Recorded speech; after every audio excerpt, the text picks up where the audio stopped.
All right, so now our Firebase is integrated with Xcode 12 application and we removed most of the issues. Let's go ahead and get started with saving our grocery category. Now, when I say grocery category, we are trying to save the store associated with the grocery item. So a grocery category can be Walmart, H-E-B, Fiesta, Albertsons, Randall's, Costco, Sam's Club. All of those are grocery categories. The first thing we need is we need to build our UI that will allow us to insert a grocery category. Now this particular course is not really about, or these videos are not really about UI, so I'm just going to go ahead and create a very basic UI. Enter store name. You can say store, I guess. It's a little bit more descriptive. And we will save this value into store. Or we can even say store name.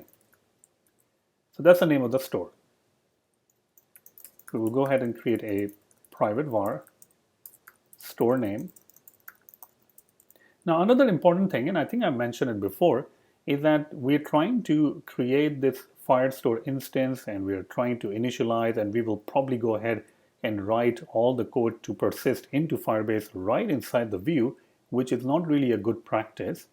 But eventually in the future videos, I will show you that how you can create a different manager, a layer that will help you to persist the items and to move away from the content view. All right, so we have our text field. Whenever we type something in the text field, it's going to store in the store name, which is a state variable. The next thing that we want is obviously some sort of a button that will allow us to save the store. So I'm just going to call it save store. Let's go ahead and refresh our preview. And once the preview is refreshed, probably we can add a little bit of more spacer or something to move it at the top. Probably add a text field style. Text field style can be rounded border text field style. And we can also add a bit of a padding. There we go. Perfect. Now obviously our UI is not really fancy, but our task is to create something very simple so we can learn about how to persist things in Firebase. Now what I want to do is I want to create a separate function which will be save store. You're going to be passing in store, which we don't have, and it will save the store to Firebase. So what is this store? Well, store is a model that we don't have. I'm going to go ahead and create a new group and I will call it models. I'm going to go ahead and add a new file. So in Firebase, you can actually store dictionaries like a key value pair, but now you can actually use models and store the models or persist the models. So I'm going to go ahead and create a structure called store. And we're simply starting very simple. So we're going to go ahead and first of all make sure this is codable. And the store can have a name, and that's it. I mean, store can have other things also like address and everything like that. But what we are just starting very, very simple. So a store can have a name. And make sure this is codable. If it's not codable, then it's not going to work because we will not be able to convert it to JSON. So now we have the store. Let's build it. We can call, when you click the button, we can call save store and pass in the store. Store only takes in the name, and actually we already have the name because that is stored in a state variable called store name. Okay, perfect. So what should we do over here in save store to save the store to the Firebase? So db.collection, and the collection that we're talking about is where it will store a document. So all the documents are stored in collections. So if I'm persisting stores, I will create a collection called stores. If this collection does not exist, it will be created. If it does exist, then it will return that collection. So db.collection stores.add document. You can see that we have many different ways of adding a document. There's no such thing as save. We only have a add document. And what we're looking for is that we can pass in the document, which is our class object, which in this case can be store. And you can see it has to be encodable. And that's why we are conforming to the codable protocol. There we go, add document. Now when you add a document, let's see if it actually comes up. Sometime it actually comes up. Not this one, add document. Okay, we will add a document. And you'll see that you cannot really call this because it has to be called with a try, because this function can actually blow up. And add document also expects a closure, a completion block. So let's go ahead and implement that part. It is going to give us an error if there's any error. If let error equals to error, meaning we are unwrapping the error if there is any error. And if there is any error, then we are simply going to say localized description, which is going to print out the error. If there is no error, then currently we're just going to go ahead and say document has been saved or store has been saved.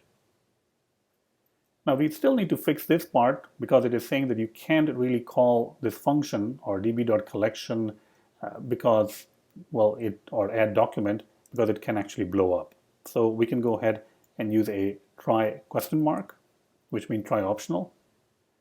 We didn't really use anything. I mean, the result that it is providing us, we didn't really do anything with that.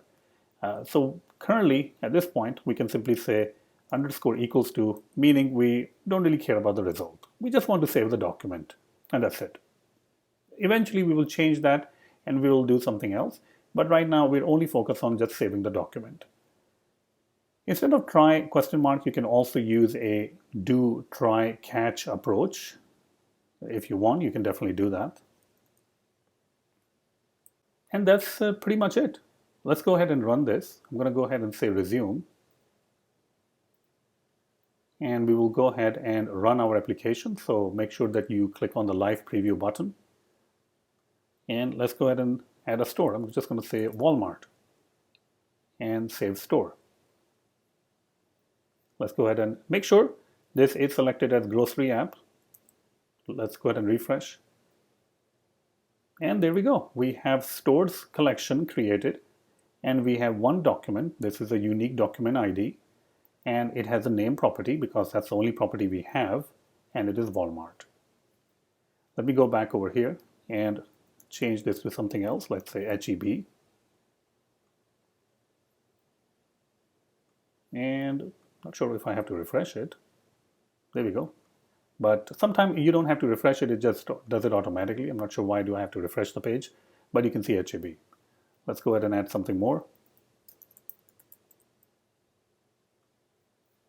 There we go. I didn't really have to refresh it this time, but Randall's is there. So we were able to save the document to the Firebase. Using db.collection.addDocument, we created our model called store, which only has one property called name. Later on in the series, you will learn about how you can retrieve the document, display the document, delete the documents, how you can update documents, how you can add nested documents. I mean, each of these grocery stores will have grocery items, right? I mean, each store will have a milk and coffee, I mean, whatever we want to put in our shopping basket or shopping list. So from HEB, I may need coffee and water, but from Fiesta, I might need meat and fish. So that's the main reason of creating this store object, so it can have other objects or nested objects inside it. And then later on, you will learn how to do authentication. And all of those things will be available to patrons.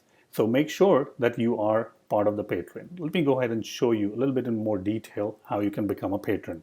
The URL for Patreon is patreon.com/AdamSharp, and you can either become a silver tier, or if you really like me, then you can become a gold tier. And the whole point of being a patron is that you are going to get exclusive videos, ad-free videos that is not available to everyone. And all of these videos will have code samples and a lot more. You will also get digital publications, articles, books, discounted price on coupons, behind the scene footage, and so much more. And The most important thing is that becoming a patron is going to help me out to continue making these videos. So if you really like these videos and want to support my channel, the best way is to become a patron and enjoy all the benefit it provides you. Thank you so much, and I really hope that you enjoy the video.